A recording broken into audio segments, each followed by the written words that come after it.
श्री कृष्ण और सुदामा की मित्रता। उज्जैन में स्थित ऋषि संदीपनी के आश्रम में बचपन में भगवान श्री कृष्ण और बलराम पढ़ते थे। वहां उनके कई मित्रों में से एक सुदामा भी थे। सुदामा श्री कृष्ण के खास मित्र थे। वे एक गरीब ब्राह्मण के पुत्र थे। सुदामा और श्री कृष्ण आश्रम में भिक्षा मांगने नगर में जाते थे। आश्रम में आकर भिक्षा गुरु माँ के चरणों में रखने के बाद ही भोजन करते थे, परंतु सुदामा को बहुत भूख लगती थी। वे भोजन चट कर जाते थे।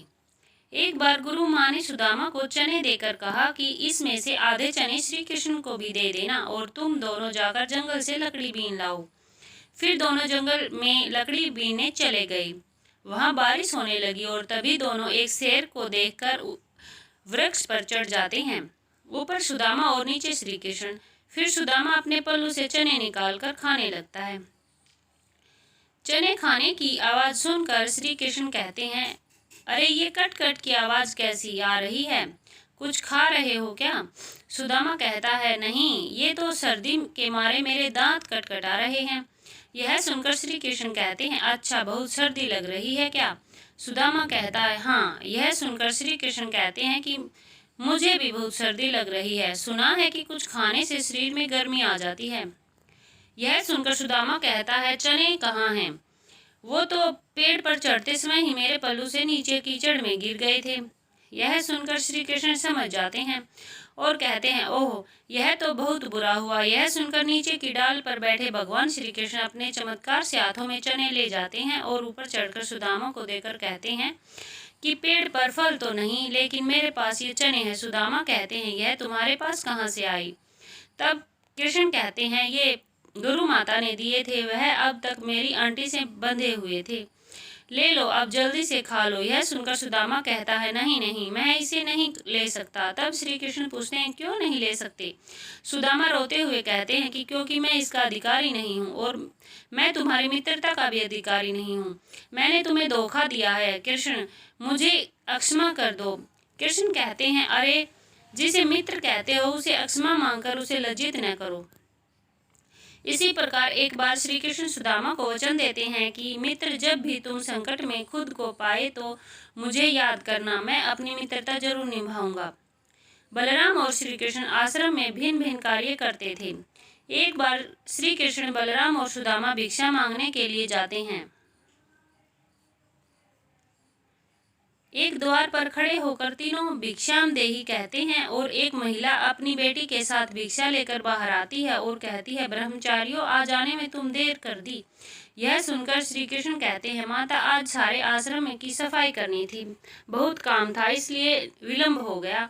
आपको प्रतीक्षा करना पड़ा, इसके लिए अक्षमा करें।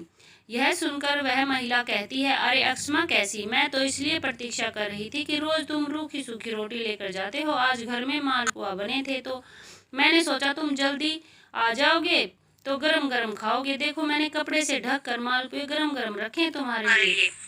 यह देखकर सुदामा का मन ललचा जाता है। वह कहता है, मालपुआ, आज मालपुए बने हैं? वह महिला कहती है, हाँ, घर में पूर्णमासी की पूजा थी। फिर वह तीनों को मालपुए देकर कहती है, अब इसे जल्दी से खाओ, गरम गरम खाने में आनंद आता है। सुदामा तो खाने ही वाला था। तभी श्री कृष्ण कहते हैं, नहीं माता, यह नहीं खा सकते हम। महिला पूछती है, क्यों?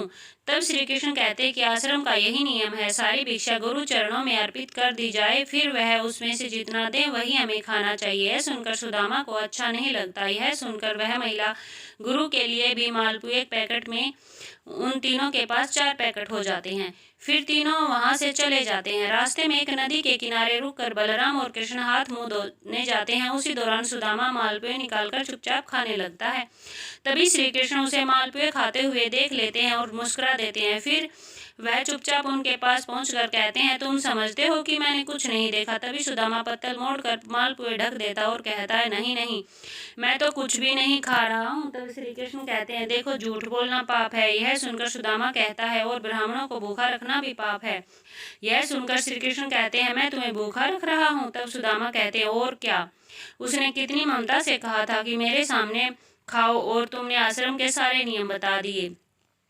तब श्री कृष्ण कहते हैं, नियम तो है, गुरुदेव को पता चलेगा तो वो क्या कहेंगे। यह सुनकर सुदामा कहता है, गुरुदेव को कैसे पता चलेगा, रोज हम तीनों रोटी लेकर जाते हैं, तो आज भी 3 रोटी लेकर जाएंगे। हाँ, यदि तुमने गुरुदेव को न बता दिया तो। यह सुनकर श्री कृष्ण कहते हैं कि देखो, मैं तुम्हारा मित्र हूँ और मित्रता का धर्म कहता है कि मित्र की कमजोरी पर पर्दा डालना चाहिए। यह सुनकर सुदामा कहता है, तुम नहीं कहोगे? श्री कृष्ण कहते हैं, कदापि नहीं।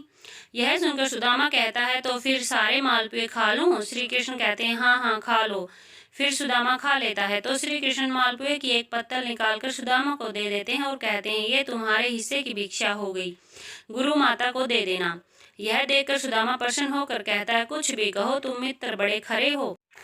कहते हैं कि सुदामा शिक्षा और दीक्षा के बाद अपने ग्राम अस्मावतीपुर में भिक्षा मांगकर अपना जीवन यापन करते थे। सुदामा एक गरीब ब्राह्मण थे। विवाह के बाद वे अपनी पत्नी सुशीला और बच्चों को बताते रहते थे कि मेरे मित्र द्वारिका के राजा श्री कृष्ण हैं, जो बहुत ही उदार और परोपकारी हैं। यह सुनकर एक दिन उनकी पत्नी ने डरते हुए उनसे कहा कि यदि आपने मित्र साक्षात लक्ष्मीपति हैं और उदार हैं, तो आप क्यों नहीं उनके पास जाते हैं? वे निश्चित वो प्रचुर धन देंगे, जिससे हमारी कष्टमय गृहस्थी में थोड़ा बहुत तो सुख आ जाएगा। सुदामा संकोचवश पहले तो बहुत मना करते हैं, लेकिन पत्नी के आग्रह पर एक दिन वे कई दिनों की यात्रा करके द्वारिका पहुंच गए।